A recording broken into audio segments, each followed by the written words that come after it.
Did you through. stop and meditate? Um, I didn't do my self-care routine this morning, and I think that might have been one of the issues. So I believe that On the Wake Up Radio has just resolved whatever issues we were having. Hello, guys. I'm Audrey A. Thomas. My co-host tonight on the Wake Up Radio is Brianna Coy. I'm also live on Facebook. So Facebook, if you notice that I'm not speaking, it's not because I'm spazzing. It's because Brianna is talking on the Wake Up Radio. We're gonna figure it out. But guys, on the Wake Up Radio, we have definitions are more important than determination. Brianna, take it away. Can you elaborate? Well, one of the things that I was thinking about, Brianna, is how we were always saying that the first law of nature is self-preservation. And I'm always saying that, but most people don't know how to define sufficiently or appropriately what self-preservation actually is. So a lot of times we misdefine self-destruction for self-preservation, and that's what leads to a lot of the angst and animos and even most of the eventualities that causes us to self-destruct or cry all day when we shouldn't. And you're always saying that that's based in fear, that many people are just dealing with their fears inappropriately. Yeah. Cry all day. I cried all day. Today was a rough day for me. I don't know why. And I keep saying I think that it's maybe a nervous tick that's affecting my ability to really function intellectually like I normally would. But I've been through a lot, so I'm forgiving myself for whatever weaknesses I present with, whatever I'm going through, I'm forgiving myself. And I'm going to turn the screen so that they can see you because I think it might help if they can see you on the screen. I think they can. Yeah. Do you guys see Nana? Nana's on. Can you guys see her? Yeah, that's my Nana. Yeah. So, what are your thoughts on Thoughtfulness Thursday? My thoughts are I kind of get what you're saying with the theme, but then Really? I don't know why. Yeah. Oh. Well, let's talk through it. What is your Okay. concern about the theme? You said what was it? Definitions are more important than determination. Definitions as in what?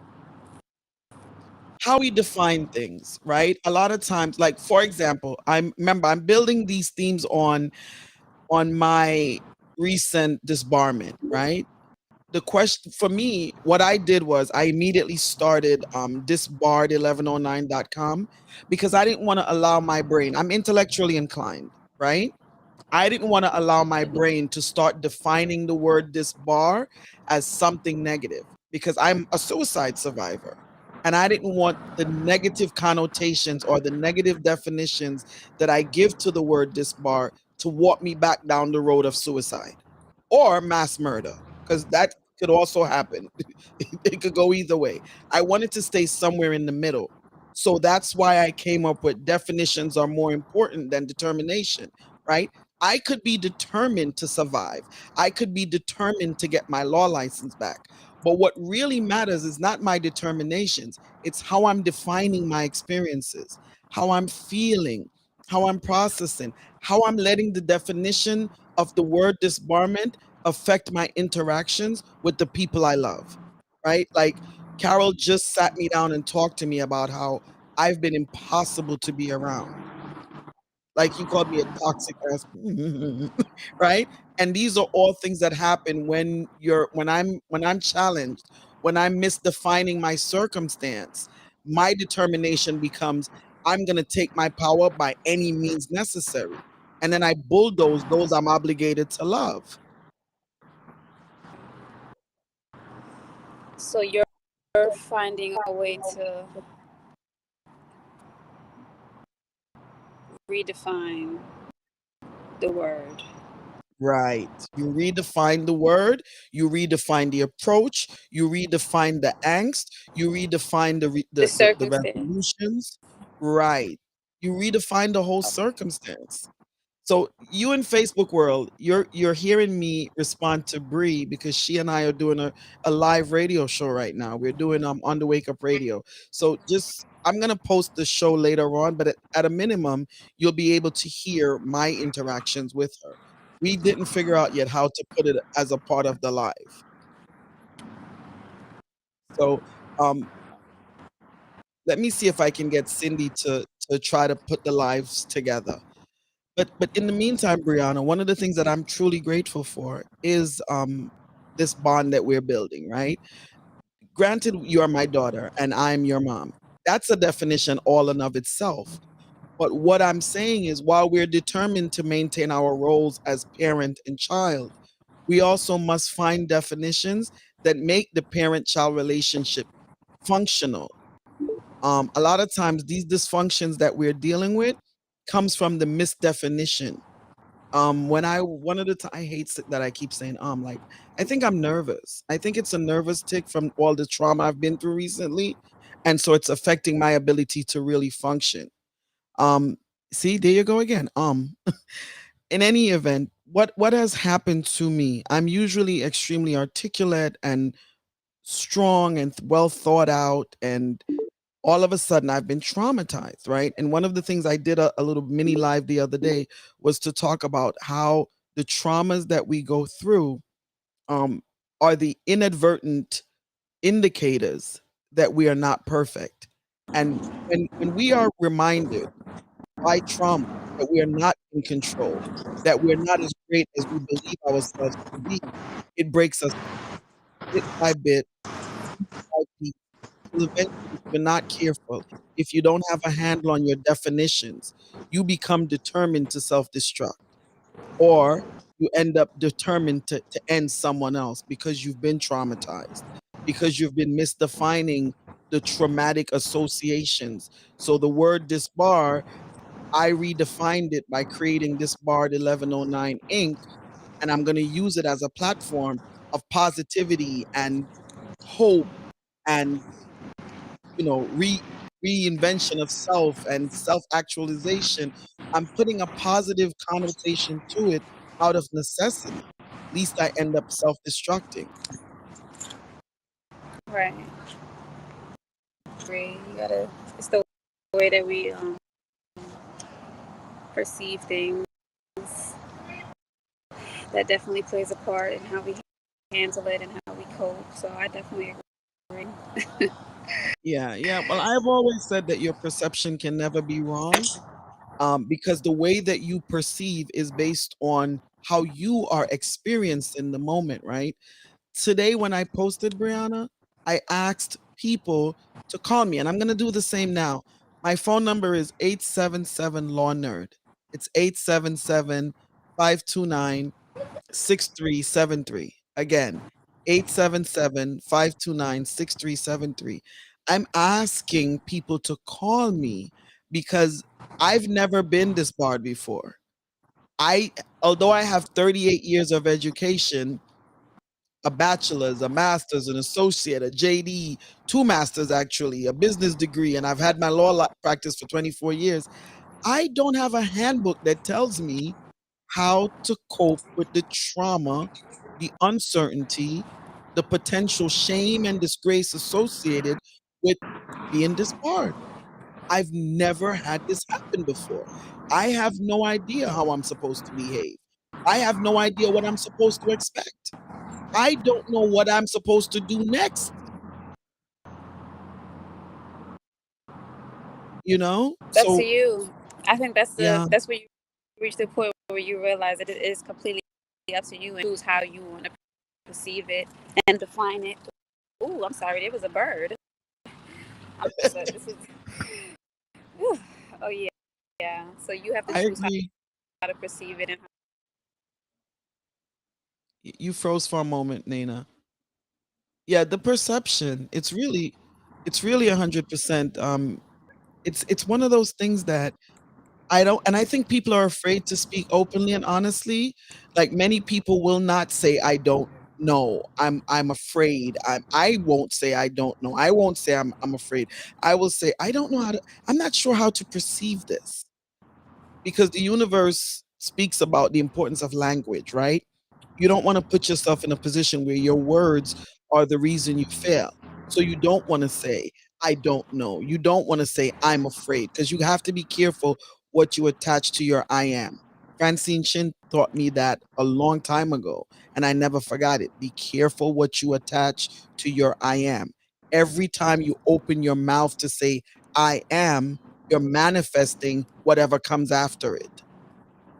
So I practice myself. If I say the words I am, whatever follows it is usually something positive, something great, something inspiring, something that will manifest abundance to the next level for me. But again, I really am uncertain, right, of how I'm supposed to perceive, react, respond, define. And I'm thankfully trying to make me up as I go along. Yeah, it's a weird place, guys. Uh, the one thing I'm grateful for is Mama called me today and she gave me a long speech about the importance of self actualization, the importance of believing in you enough for everyone else. The speech was good, but after I hung up the phone, I cried my eyes out. You see how puffy my eyes are? I've been crying all day, just crying. Andrine, I don't know why you're crying up, but I think it's because you're human. Yeah, I think it's because you're human.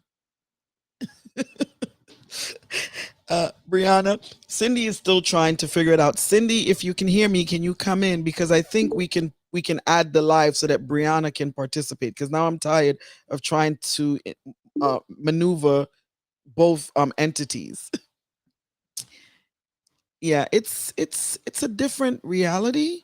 And so one of the things from the woman that Brianna introduced me to, Esther, also known as Abraham Hicks, she said that when you are challenged, choose to help, because when you're helping, you're not fixated on what you are going through, right, Bri? Brianna, I think we lost you again. Brianna, can you hear me? I'm not hearing anything. I'm gonna continue to maneuver. I can't hear anything. Yeah. So it's just weird. Esther Abraham Hicks said, help someone, else, because somehow that is something that will serve to make you feel better, right? I think my biggest problem is ego and pride, right? So there are two things that are causing me angst. The first is my ego. I think I'm better than them. And by them, I mean the people who made the determination to take away my law license, right? And I have evidence of it. So I notified as part of the process, right, Brianna? The process is you have to notify everyone that you've been disbarred, and you have to send a notice to the court of your withdrawal, and you have to attach the notice of disbarment to the withdrawal. So I sent the notice to the immigration court and I said, I cannot be this person's lawyer anymore. I've been disbarred. Please adjourn the case and let the guy have time to find a new lawyer. They wrote an order, and I have to read this order to you guys because I want to this is my ego talking, okay? Forgive me, I'm human. I forgave myself a long time ago because I was trained to. The order, it says, upon due consideration, you figured it out? One moment, I'm sorry, guys. The people, the link on here. Yeah.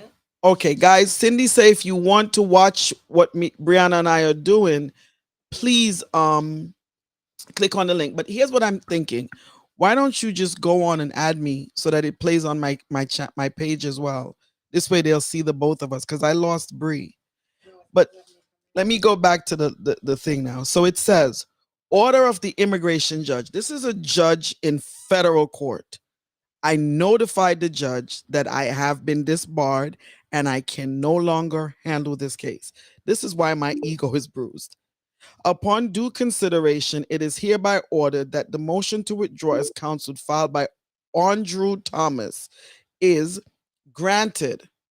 Above named counsel will remain the attorney of record, however, for the limited purpose of service of any in absentia order in this case. Okay, I'm disbarred, so you can't say I'm the attorney of record, but this is where the laws in this country that I love with all my heart are so upside down. It's asinine. And I want to write back to the judge, Your Honor, I decline your offer to have me remain as the attorney of record for in absentia order. For those of you who don't know what in absentia means, it's when an immigration judge orders you deported even though you're not there. Right? Yes, Shauna K. I did mention Esther Hicks. I hope that Abraham Hicks, Esther, because yeah. What bothers me is an in absentia order would subject a person to deportation even though they're not there. Brianna's back. So how can you tell me, a disbarred attorney, that you think it's illegal and unethical for me to practice law, and you make me shut my law office, you make me close my bank accounts, you make me notify the world that I'm disbarred, you publish me on the front page of the newspaper, but when it benefits you, you're telling me that I must keep my client's file so that you can order him deported in absentia. No, what I'm going to do, because I'm a bigger person now than I was 2 days ago, is I'm going to write a letter and I'm going to say, Your Honor, your order is asinine, with all due respect, because I am disbarred. So when you say the above named counsel will remain the attorney of record, that makes no sense. You see why the ego is still bothering me, Brianna? Yes, definitely. That order makes no sense. Yeah, I see it, but I mean, that's a part of the whole process, and you're recognizing it. So you're recognizing what it is that's bothering you about it, Yeah. and then that's all you can do. Cindy, is there any way that I can put the mic maybe to the earring so that it'll be stringy? Yeah. Guys, I'm so sorry. We're having technical difficulties. So although I'm on my live, Brianna is you want me to click on it? You have to click on the YouTube link and then you'll be able to get the video. So what bothers me, oh, she wants me to bring them on video. Shauna K, they're saying to invite you on video. Okay. So what bothers me the most is the fact that, you know, this person is an immigration judge. Your words have worth, Audrey. Don't use bad words. Mm-hmm. How does this make sense? Because they trample on the Constitution, they trample on the law when it suits their purpose to do it, and they get away with it because then they'll, oh, you know, she's disbarred. Yes, I am. So if I'm disbarred and I'm not authorized to practice law in the state of New York, then explain to me how it's fair or just for you to tell me that I have to keep this file open so that you can issue an in absentia deportation order against my client. How is that fair or just? And Brianna, how do I cope? How do I not hate? How do I not feel like I should go on a rant and lose everything that I hold dear? You stop giving it airtime. Really? Yeah, And then what do I do? stop giving it airtime. But if I don't talk about it, then how will people know about it? That's my issue. Why do My people need to know critics- about it? Because I feel like, how do you make a change, right? Revolution is forced in the discomfort of injustice, right? Wherever injustice exists, revolution will always grow and become a reality, because eventually people get sick and tired of being sick and tired. Right. So I feel like we can't just ignore it. We can't just not talk about it. We can't cry on Carol's shoulder. And eventually the Carols get tired. You know what I mean? Like, people can only take but so much.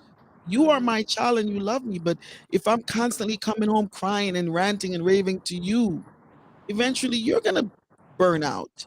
Stop giving it airtime. Is there something more positive that you could focus on? Something that makes you feel better? Something that wouldn't make you cry? Like I the don't sun know. rising every morning and setting every evening, and the fresh air, and the trees, and the Sunrise. birds, and the bees. That's true. Ladies and gentlemen, in Facebook world, Brianna is saying that stop giving the negativity airtime. Think about the sunrise. Think about the birds. Think about the bees. Think about the flowers. Think about the trees. Think about these dudes that could make me squeeze. Right. See? Look at that. Joy and laughter. Joy and laughter. Joy and laughter. Yeah. Shauna K says I should focus on ex client's best interest as a separate concern from this. The injustice here is actually twofold. Oh wow, that's powerful. That's a powerful position. The injustice here is actually twofold. And Shauna K is right. Like there is really um so much more to think about. It's whenever an attorney makes things hard for the system to the wheels of justice to churn very quickly, rather than slowing down the wheels so that justice can prevail, they will kick out the attorneys so that the wheels can churn. Because this is really still a business, right? The faster we process these cases, the faster we move things along, the more we can get our numbers to make sense, then the greater our economic interests will grow. I'll give you an example. I was telling someone today, I remember years ago there was a cop who beat someone up and it was caught on video and the cop destroyed the video. And so my colleague who was a prosecutor said, Audrey, I'm going to dismiss the case, but I need you to please consent to adjourn the matter till after December 30th. Because apparently the zones in Brooklyn, they have different zones, red, orange, blue, green. So the zones get graded by how many dismissals they have. It affects their numbers. It's a negative to have a dismissal. So in order for him to keep his numbers positive so that as an executive he can look good, he had to force my client to forfeit going through the holidays knowing that his case was dismissed, to wait until after the new year, because on the new year the numbers start over. Okay. And I said to my client, I could make a stink, but then that's just going to draw his ire and then he's really going to go after you. And this is not a fight you really have the resources to embark on. We're going to get a dismissal. Let's just wait until January 2nd. So my client had to wait 4 weeks for his case to be dismissed. We knew it was going to be dismissed, but these numbers, remember I always say, Brianna, numbers don't lie, but mathematicians do. Yeah. It's crazy. It's lovely. You think it's lovely?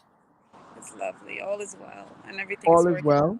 All is well. Brianna's a very, I wish you guys could see it. I'm going to post it after we're done because her response to me now is, it's lovely. All is well. Everything will work out, which is what I've been hearing all day. I've been crying my eyes out and I've been hearing it's lovely. All is well. One person, Helen Cletus, said that she can't wait for the moment, basically, when the universe proves to me that this was for my betterment. Right. Well, I just want that moment to come. I'd like to go to sleep now and wake up in that moment, because all of the in Knowing, between I don't need. no, but I lost Brie again. All of the in between I don't need. I would just like to be able to have the good and forfeit the bad. I would like to avoid the sad and just have the happy. I would like to avoid the uncertain and have the absolute. Yeah, these are the things I would prefer and desire. Yeah. So at the end of the day, I feel blessed. I feel highly favored. And what I'm grateful for is the fact that you guys, week after week, come and sit and listen to me going through this uncertain portion of my life. It's I remember in January when Brianna shaved her head and then I shaved my head.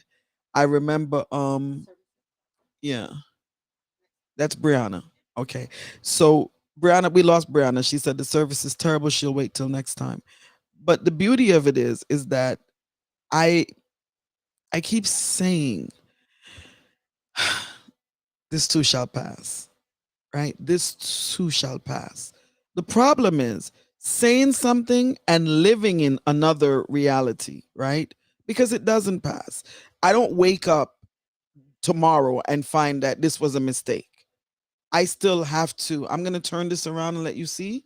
These are still files that I'm closing out, right? I'm still dealing with this every single day, right? I'm still in the freshness of what I perceive as an injustice. Yeah. I'm still dealing with it. You see, these are still files that I'm closing out. I'm still in the freshness of what I perceive to be an injustice.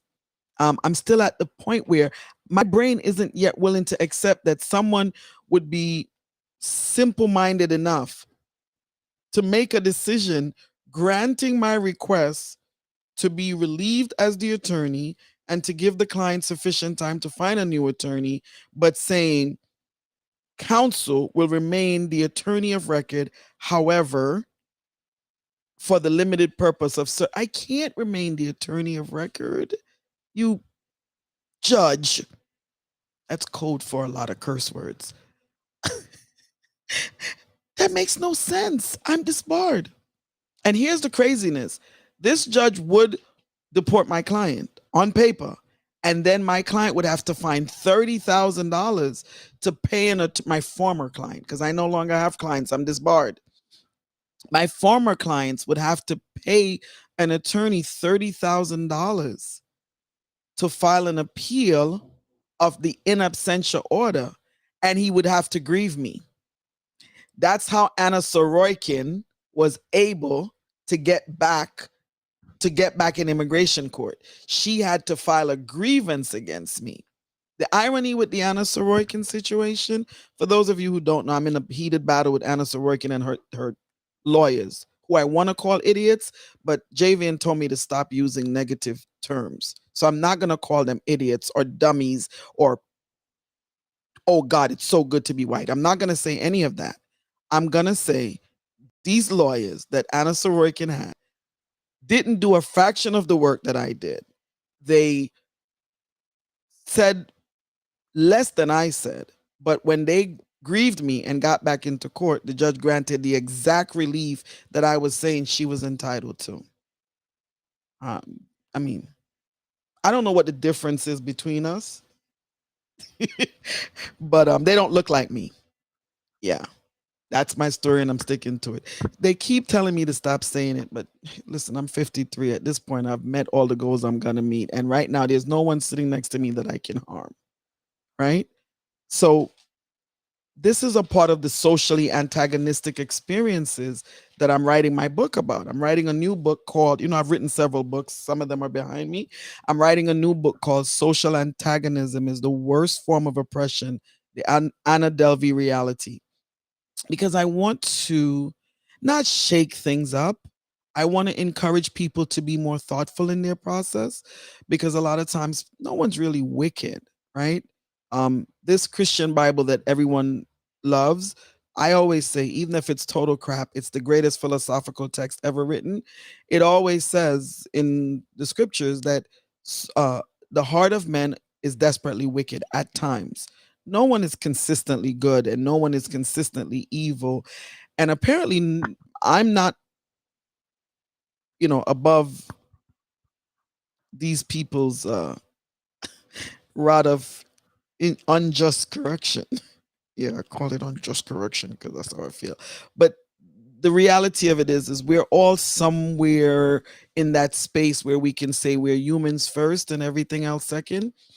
So my platform, disbarred1109.com Inc., is not about blaming whites for blacks or treating black like it's the opposite of white or treating misogyny like it's an issue only women have to deal with or contend with.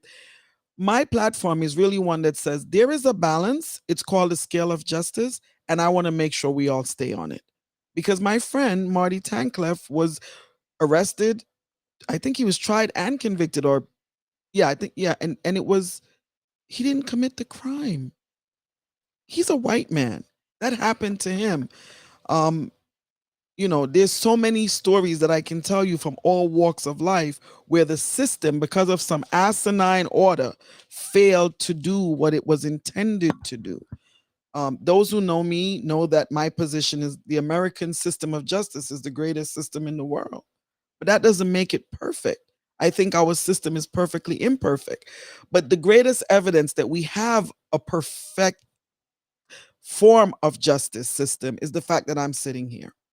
This country started out as a place where you were supposed to come as you are and grow empowered. And eventually, a particular group decided that that right was only reserved for them. And we went into a period of Jim Crowism. But the same law that justified the Jim Crow era is the same law that took us out of that era. The same law that led to civil abuses and trampled on civil liberties and heinous acts of injustice are the same laws that put us where we are. So I, a black, Jewish, Jamaican, American, illegal alien, I'm sitting here before you today, right? As I am. I'm sitting here before you, um, having overcome teen pregnancy. I had my first child at 15. I'm now a mother of a wonderful 37-year-old who keeps reminding me that he's a molecular scientist who studies molecules in a molecular lab, right? That's my Mikey. I dropped out of high school. I got a GED. Today, I hold an associate's degree, a business degree, a bachelor's degree, two master's degrees, a JD, PhD in psychology, and I'm about to go get my LLM because you can't stop me from getting an LLM. Disbarment doesn't affect that. I am an attorney who has been disbarred, but I'm choosing to believe confidently that the same laws that were used to force my disbarment will be the same law that I will use to prevail on my appeal. So I can't throw out my justice system with the bathwater, right? I have to hold on to my American justice system, but I also have to contribute to the rulemaking process because I'm thinking that if you're not, there's no point in mastering this game of law if you're not making the rules. People will change rules. Roe v. Wade was just overturned, but it also became law prior to being overturned, right? You have to be something before you can be overturned. I had to become an attorney before I could be disbarred. And I said that to someone the other day. Don't mistaken your Google search with my law degree. I still have all of the knowledge, wisdom, and understanding that I've acquired over the last 53 years. I still have a law degree. Doesn't change the fact that I have a law degree. Disbarred is not denied. So, what I have to do is reflect on how I got to become an attorney, right? First time I took the bar exam, I failed it. Second time I took the bar exam, I failed it. Third time I took the bar exam, I passed it, right? And then it took me 2 years to get admitted because as a teenager, I'd gotten arrested a bunch of times. So you have to clean that up before you can become an admitted attorney. So I'm not really worried. I'm not I don't doubt that our system of justice works. I just don't like the in-between period. Like I said to someone, I'm not afraid of the end because it always leads to new beginning, right? What I dislike is the in between, the period that you have to go through. They say, yea, though I walk through the valley of the shadow. I don't like that period, that time frame where you're going through your valley. It's very unpleasant. But I have people power. I have support. I have a platform with you. I have Cindy and Sly and all these people who are very supportive and tolerant. Oh God, Carol Gray is the greatest human being I've ever met. Uh, she is really one of the best friends that I've ever had. She's my sister. I call her my sister because I don't think that this phase of my life could have been possible without her contributions. I'm sure I could have done me without her, but I'm so grateful that I didn't have to. So I want you to do me a favor. If you don't learn anything else from me today, I want you to promise me that if someone has touched your life, even in the least, I want you to promise me that you're going to pick up your phone, take up your tablet, take up your laptop, whatever you have, and just reach out to them and thank them, right? Because I think it's so important that you tell people how well they have done. Plus, you don't know when someone's going to die or might kill themselves. It's still up in the air for me. Like, I wake up every day just grateful that, oh God, I didn't do it. Right? Because it's that serious. But the good thing is that, like I said, and I've said repeatedly, I'm a suicide survivor, and I know that suicide makes no sense. It's probably one of the dumbest choices you could ever make, because if you just wait, tomorrow will be better. And I find that out every time I awaken. Every night I go to bed, I wake up in the morning grateful that I've chosen to live, because I have so much to live for. I have Brianna and Brielle and Tati and Nina and Michael and Simira and Andrew and Sean and uh, Summer and Soleil, and I have my two and only grandsons who I love so much, Makai and Carson and Nikki. And although Debbie doesn't speak to me and hasn't spoken to me in a very long time, I have her and I think her daughter's name is Sierra.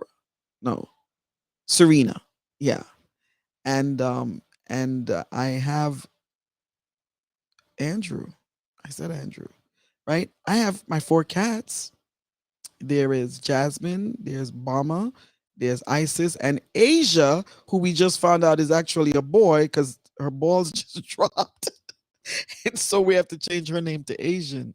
But I have hope, right? And I'm finding hope in little things. Like, I was driving down the road. I have Janelle Villiers, who every morning I get up and I look to see what she's gonna post, because she gives you like this the things to write in your journal, and it has been carrying me through.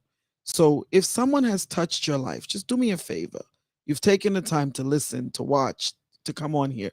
Use that time to touch them. Call them, text them, email them. It matters.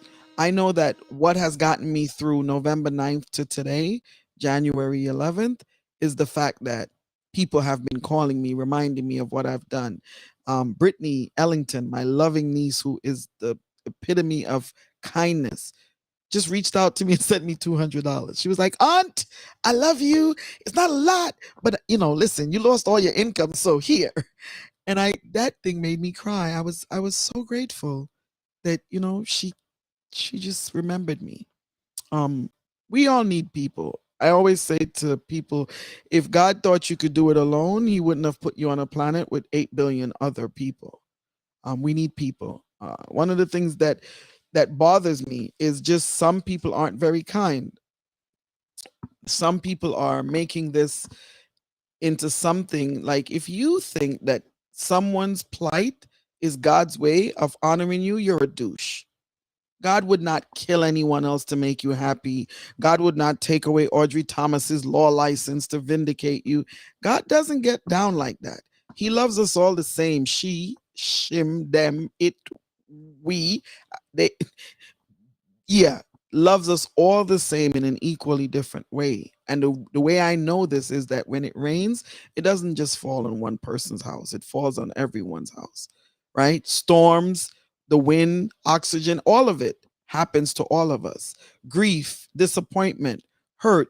Someone who was laughing about me losing my law license, I just saw on Facebook that the person passed away. Am I supposed to think that God killed them to make me feel better? Absolutely not. That was just something that happens by chance. None of us makes it out alive.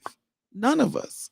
We are all literally participating in the randomness that is life. And that's what the theme is about. Definitions are more important than determination. How you define the things that you're experiencing, how you define um, the eventualities and circumstances that you're privy to matters more than your determination. Like, I'm determined to get my way, but I'm also concerned about my definitions because I'm also concerned about how they will impact my children. You guys might have watched last week's show when I explained that what broke me was when I said to Brianna, "Why are you so afraid of me? I have never hit you. I've never beaten that little girl, not once. I think beating your child is the most abusive, disempowering thing you can ever do. I've never harmed her in any way physically." But she tilted her head to the side and she said, "But I've seen what you've done to everyone else." Wow. I was so determined to be a light in the world and to be the hero of my children's story and to prove that, I can do this no matter what my reality was. But Brianna didn't care that I was a 15-year-old mother. She didn't care that I was trying to prove to the people who talked about me behind my back and to my face that I could be more than just the 15-year-old pregnant girl. She didn't care. That was not a part of her narrative. That was mine. And I projected on my determinations to our circumstance, and it affected her. She's a kind, gentle, sweet young lady, and I was a bulldozer. So, they say humbled is not the same as being humble. I've been humbled. Doesn't mean that God did it to favor you. It could be that God did it to favor me. I've been dealing with some health issues, diabetes, hypertension, panic attacks. Maybe God saw that I needed to cut this law practice out. I closed 290 cases. Anyone who's practiced law knows what it takes to handle 290 cases. It's a 18-hour a day, 7 days a week experience. I gave up custody of the twins when they were 6 so that I could apply myself to this law practice. This isn't easy. Anyone who practices law will tell you. My friend James Koenig killed himself in his law office. And I keep stressing that it was in his law office because although I don't know the circumstances of his suicide, I suspect that there is a reason why he did it in the law office. I suspect that the stresses of practicing law took its toll. And that's why I'm doing these lives. That's why I'm building up this corporation called disbarred1109.com. It's not so much for me, it's for the people who love me. I don't want my children to have to be doing vigils and have to deal with the shame and disgrace of saying my mom got disbarred and killed herself. I don't think they deserve that. I have to do more for them because they have stuck it out with me. These kids have endured every poor choice I've ever made my entire life. They deserve to see the victory that comes with sacrifice. And I'm trying to do it for them. So that's why I was crying today because there's a woman that, I posted this today. I'm going to read it to you.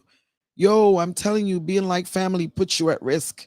She who is like family. Hey, I'm going to need all my originals back. Thank you. Me. I call myself the gullible target. So you want the new attorney to close your files? She who is like family. That's what I'm calling the woman. Yes, and my husband's too. Me, the gullible target. I got in my car and called my friend Kyle and cried all the way to his office. I said, "Kyle, can I stop by? I'm having a moment. This place never gets familiar enough to matter." This place being in this humbling experience of this post-disbarment woes. And he looked at me and he hugged me and he kissed my forehead. He always does. I love that. And he said, "Sandy, what exactly did you expect? Did you expect that everyone was going to rally about you and kumbaya and be kind? No, people are mean." And I'm like, I don't want to hear that because I'm going to read what I said. Honestly, I don't know exactly what to expect. I've never been disbarred before. I never understood that people are sometimes mean without explanation. I was raised with love and I'm gullible because I believe in love. My grandma, baby dear, said, "If you bleed and they bleed and you can relate to them, then you are blood relatives. So it matters not that you don't come from the same tree. The fruit of every tree is love." I believed her when she said that. Now, this she who is like family is treating me like my life doesn't matters to her. Nothing. That it means nothing to her. It was her tone, right? She didn't call and say, "Oh, Audrey, I heard you got this barred. I'm sorry." No, she didn't call and say, "Baby, it's gonna be okay. Just keep the faith." There was a callous disregard to her. She didn't try to comfort me in any way. She just said a silent "F you," because that's what her silence resonated with to me, right? And what's crazy is, I always say the only sin greater than ingratitude is the demand for gratitude. But shucks, this woman is like family. Her son got arrested 22 times because he was a wayward teenager. And I handled every case for him and never once charged him, not even a dollar. I hired him to work at the office and told everyone he was my brother, for she was like a mother. Then he got into a car accident and he hired an attorney and just stopped coming to work. Like we are complete strangers with no explanation. He never called, he never texted. That fruit didn't fall far from the tree. So when she called me today and she didn't say anything to me, no kind words, it wasn't like looking for gratitude. It was I was wounded by the betrayal because the person whose complaint led to my disbarment, I feel the same way about her. Didn't I do any good?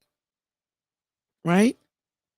I'm just trying to get a handle on the give me my files, right? Without acknowledging that I lost something that's so dear to me. I worked 28 years.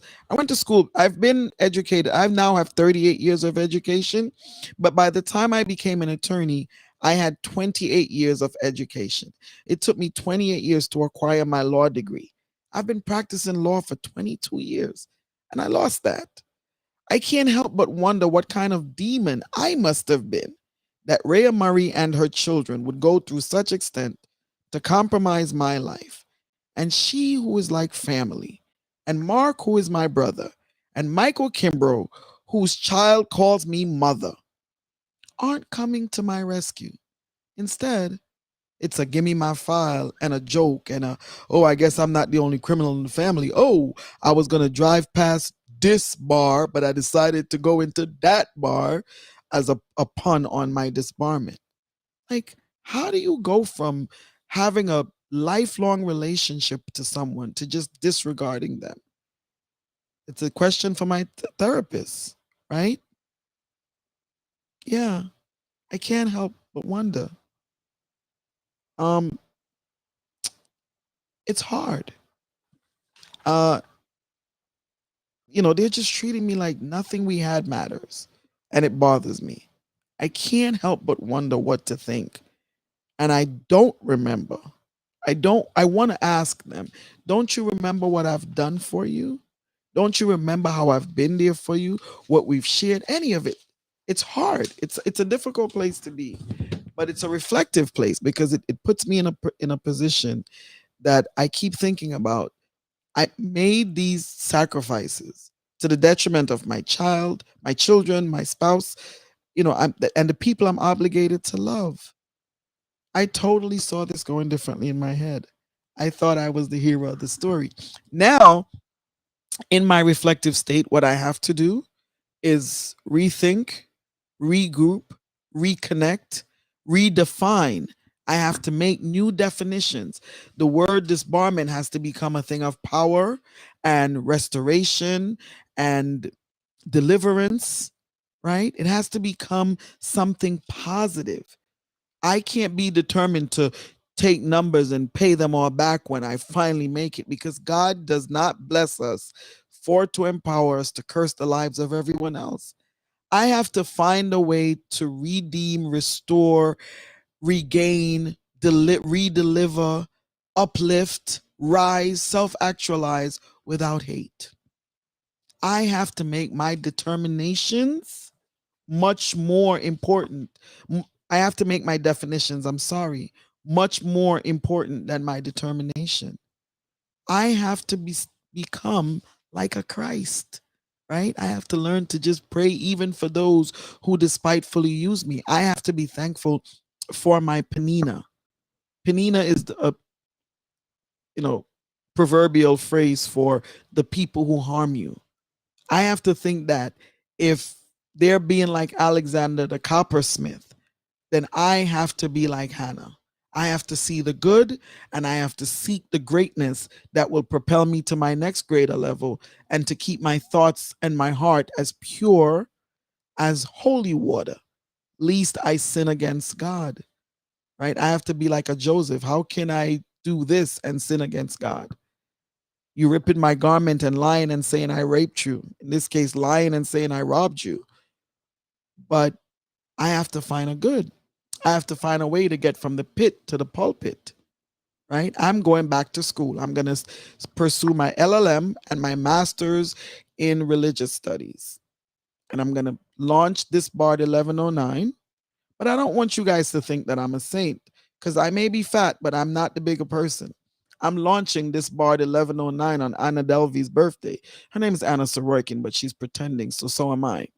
I'm going to launch it on her birthday so that when she's celebrating, so will I. Yeah. And I'm going to appeal the disbarment. I'm going to fight the criminal case. And I'm going to sue the fucking shit out of Rhea Murray and her lying ass children.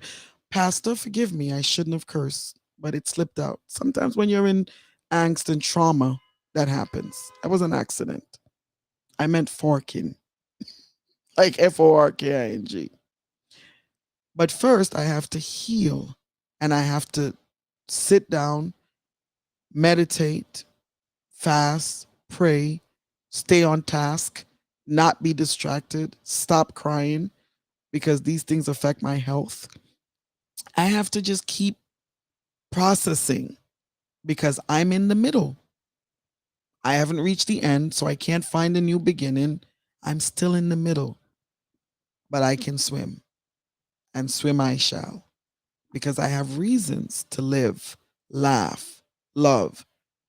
And by the way, Rhea Murray is in hospice, so I'm probably going to be suing her estate. But at the end of the day, I still have to find a way to love and to pray for even those who despitefully use me. Because I'm no saint. And I may not be guilty of this, but I'm certain in the last 53 years, there's some shit that I'm guilty of, right? I can't be so self absorbed that I pretend like I'm holier than thou and woe is me. I have to really find a balance. And I'm finding my balance in my writing. Before the end of this month, I would have published another 4 books. I'm doing the um, social antagonism is the worst form of oppression, the Anna Delvey reality. I'm finishing up Scorpion King, Me, Myself, and I.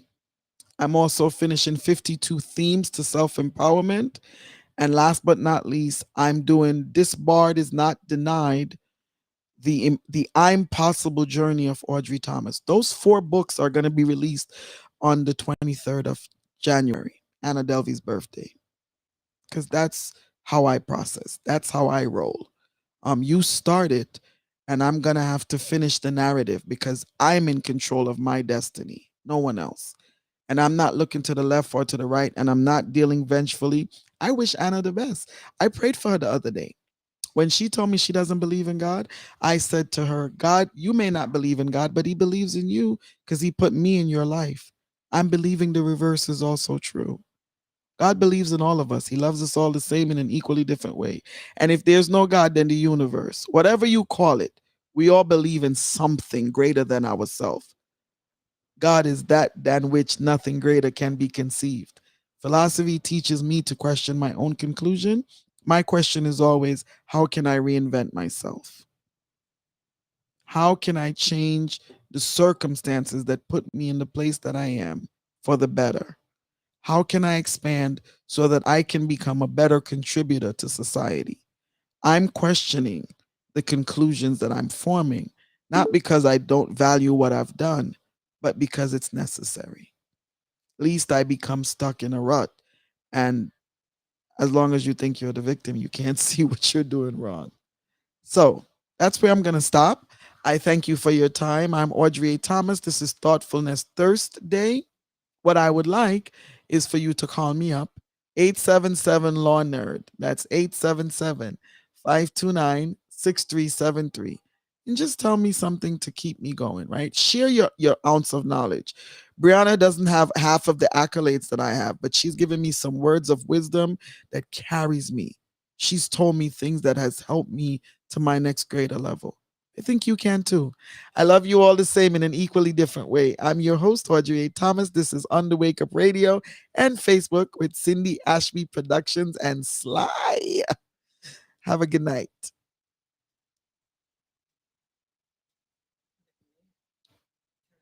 Hmm? Oh, yes. It says, are you sure you want to